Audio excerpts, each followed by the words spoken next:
Olá pessoal, tudo bem com vocês? Mais uma vez estamos aqui para falar de alguns assuntos de química e de química contextualizada, né?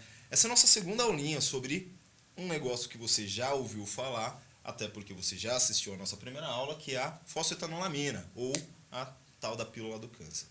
Pois bem, nesta aula a gente vai focar um pouquinho mais na química da fosfetanolamina.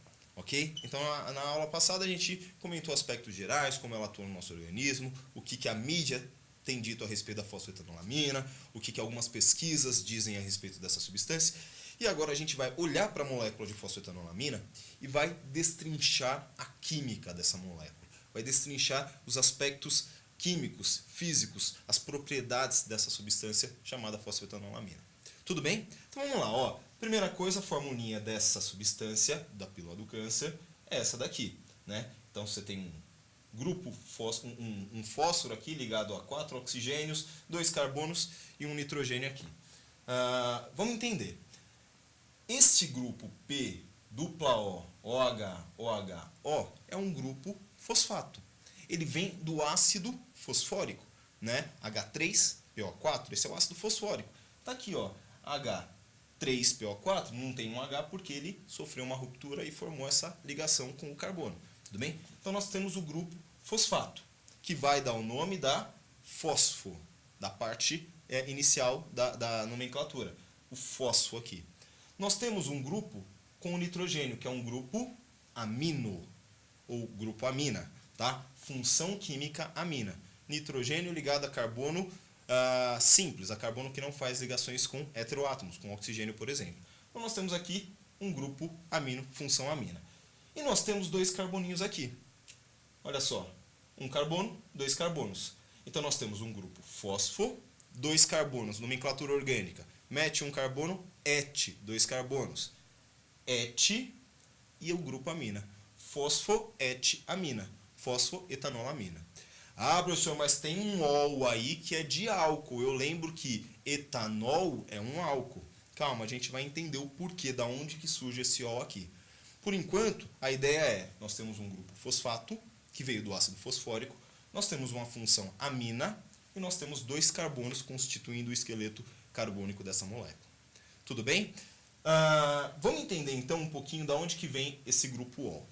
Primeiro, olhando para essa molécula, nós temos, além da função amina, a função éster. Calma, para tudo. Você vai olhar para mim nesse momento e falar, não, esse professor está louco. Função éster é carbono, dupla O, ligada a outro oxigênio e ligada a outro carbono. Isso daqui é o que comumente a gente estuda como éster. C dupla O, O, carbono. C dupla O, O, carbono. Ó, C dupla O, O, outro grupo carbônico. Tudo bem? Esse é o éster orgânico, o éster comum. Só que a fosfoetanolamina é um éster inorgânico. Por que um éster inorgânico? Porque ele tem P dupla O, O ligado a outro carbono. Você lembra como que se produzem ésteres? Qual é a reação de produção dos ésteres? Uma reação bem famosa, né? Chama esterificação, produção de éster e esterificação. Tem a saponificação, tem a transesterificação, produção de biodiesel, tem vários temas relacionados. Mas vamos lá, ó, vamos lembrar. Ácido mais álcool produz o éster mais água. Essa é a reação de esterificação. Ácido mais álcool, éster mais água. Olha só um exemplozinho, ó. Ácido carboxílico mais álcool primário, éster mais água. Que ácido é esse aqui, ó? Um carbono, met. Terminação de ácido, óico, ácido metanóico. Álcool primário, nesse caso metanol, CH3OH, produzindo o metanoato de metila. Então, C dupla O, O, C. Lembra, éster normal, éster orgânico, tudo bem? Reação de esterificação, ácido mais álcool igual a éster mais água. Fechou? Agora, se ao invés de pegar um ácido carboxílico, eu pegasse um ácido inorgânico, ácido nítrico, ácido sulfúrico, ácido fosfórico, o que aconteceria? Eu teria uma reação de esterificação. Ó, eu tenho aqui ácido nítrico, 3 moléculas, 3HNO3, com um triálcool, nesse caso é a glicerina, ou glicerol. Então, ácido nítrico, HNO3, com o glicerol, produzindo esta substância que é a chamada nitroglicerina. Né? Dá pra gente explodir coisinhas com essa substância, mais a água. Percebam, ácido mais álcool produziu uma substância X e água. Ácido mais álcool produz o quê? Éster mais água. Dessa forma, ácido inorgânico mais álcool produziu um éster inorgânico mais a molécula de água. Tudo bem?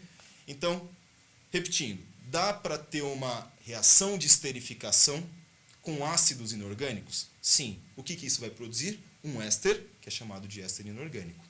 Como que se produz a fosfetanolamina? Aqui é uma bombinha, né? Só para ilustrar a glicerina, nitroglicerina. Como que se produz a fosfetanolamina? Nós temos aqui um álcool, que é o etanol, a etanolamina, tudo bem? Então, grupo OH, grupo amino. Etanol, amino, 2 carbonos. E o ácido fosfórico. Ácido mais álcool produz o quê? Éster mais água. No caso do éster, é a nossa fosfetanolamina. Tudo bem? Então você percebe que esse oxigêniozinho aqui grudou nesse carbono. Nós temos aí o grupo azulzinho grudado no grupo amino. Produzimos a fosfetanolamina. Entendemos por que a fosfetanolamina é um éster e uma amina. Tranquilo? E agora a gente entendeu da onde que veio aquele ol no nome. Veio do etanolamina, ou da etanolamina. Etanolamina. Tranquilo? Dúvidas? Qualquer dúvida você pode perguntar, pode postar aí, que a gente responde à medida do possível as questões. Ok? Agora vamos entender um pouquinho mais da estrutura. A gente já sabe quais são as funções, já sabe da origem do nome, agora a gente vai entender um pouquinho mais da estrutura da fosfetanolamina. Se alguém perguntasse para você, uma questãozinha, perguntasse para você, a fosfetanolamina é uma substância ácida ou é uma substância básica? Olhando para a estrutura dela, é ácido ou básico? Daí você pensa, bom, ela veio do ácido fosfórico, então ela deve ser ácida. Tem um hidrogênio aqui, que pode se ionizar. O ácido fosfórico era H3PO4. Ele só perdeu um H, tem ainda 2. Então ele pode ter a característica ácida. Tranquilo. Só que você deve lembrar que toda função amina tem característica básica. Amina, função básica da química orgânica. Então, peraí.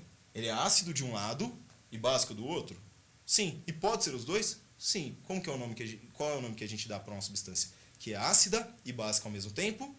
Uma substância com caráter anfótero, ou seja, duplo caráter, ácido e básico. Tranquilo?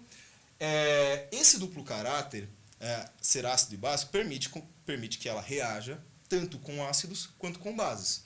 Se por um acaso a parte ácida da fosfetanolamina reagir, ou seja, esse hidrogênio for perdido, for ionizável, nós temos essa estrutura.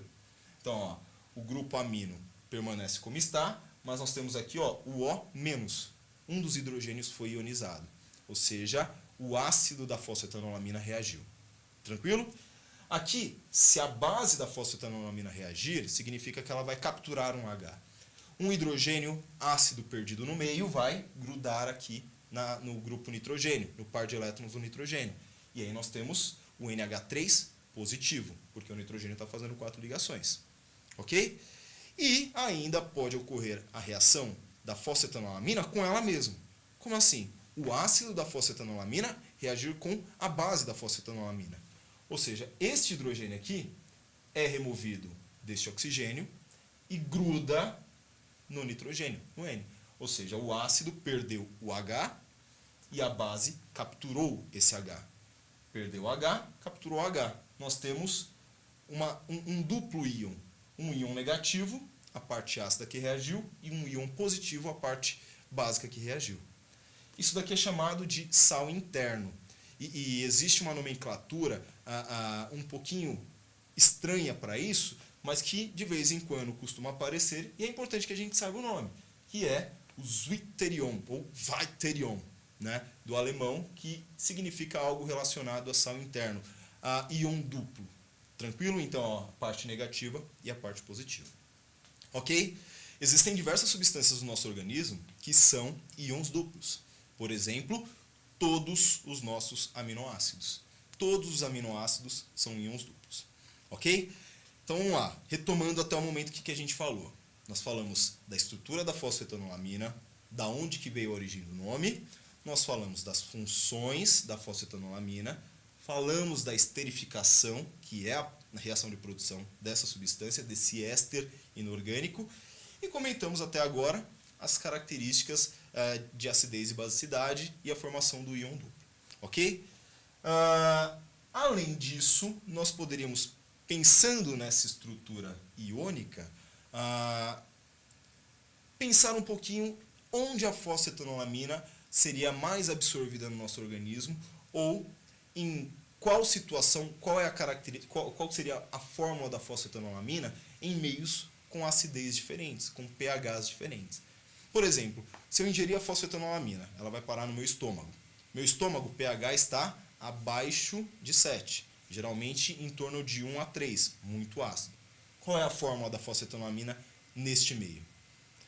Se ele for para o meu intestino delgado, que o pH já subiu, já está lá acima de 7, entre 8, 8 e pouco, 8,5, está o meio básico. Qual seria a estrutura da fosfetanolamina no meu intestino?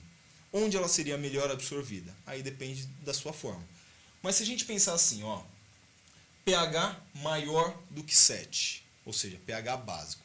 Se eu tenho base, qual é a parte da fosfetanolamina que vai reagir? O ácido, porque ácido mais base neutraliza.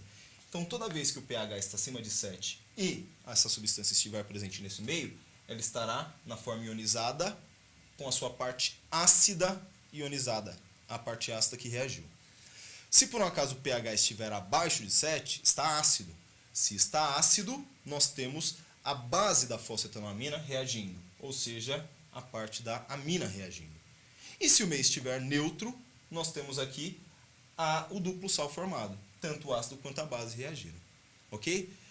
Se por um acaso a fórmula que é mais absorvida pelo nosso organismo da fosfetanolamina é esta daqui, então ela deve ser absorvida mais no estômago. Se for esta fórmula aqui, se for o ácido reagindo, ela deve ser mais absorvida no nosso intestino. E se for neutro, se for essa substância aqui, ela deve ser absorvida numa parte do nosso organismo que tem um pH neutro. Tranquilo? Ok? E para a gente fechar as características da fosfetanolamina, não dá para a gente deixar de falar das forças intermoleculares que essa substância tem. Então, ó, você lembra que existem forças chamadas ligações de hidrogênio, de polo induzido. Essas são as três principais. A fosfetanolamina, ela tem nitrogênio ou hidrogênio ligado diretamente a nitrogênio, H diretamente ligado a N. E ela tem H diretamente ligado a O. Toda vez que a gente tem H ligado a flúor, ou H ligado a oxigênio, ou H ligado a nitrogênio, nós temos as interações chamadas ligações de hidrogênio. Então essa substância interage com outra igual a ela por ligações de hidrogênio. Interage com a água com ligações de hidrogênio. As ligações de hidrogênio são fortes ou são fracas? Dentre todas as interações, elas são as mais fortes. Então, ligações de hidrogênio mais fortes do que as de polo, que são mais fortes do que as de polo induzido. Isso, pelo fato dessas interações serem muito, muito fortes, isso faz com que a fosfetanolamina tenha um alto ponto de fusão, um alto ponto de ebulição. Ou seja, uma substância que as moléculas grudam mais fortemente uma na outra, é mais difícil de essa substância se liquefazer ou essa substância virar um gás. Dessa maneira, ela vai ser um sólido branco à temperatura ambiente, tanto que é comercializado na forma de cápsulas.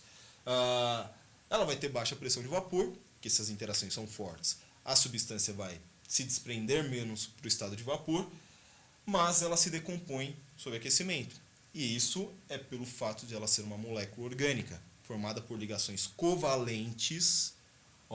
Carbono com carbono, ligação covalente. Carbono com oxigênio, ligação covalente. Ligação covalente é mais frágil do que a ligação iônica. Então a fosfetanolamina, se você aquece ela não vai se liquefazer, ela vai se decompor a uma temperatura de uns 280 graus aproximadamente. Tranquilo? Gente, exploramos aqui algumas das características relacionadas à fosfetanolamina. Então, falamos um pouquinho da nomenclatura, das funções, da síntese, do caráter ácido básico e das forças intermoleculares da fosfetanolamina. Tudo bem? Para você que gostou, um forte abraço, um beijo e até mais. Tchau, pessoal!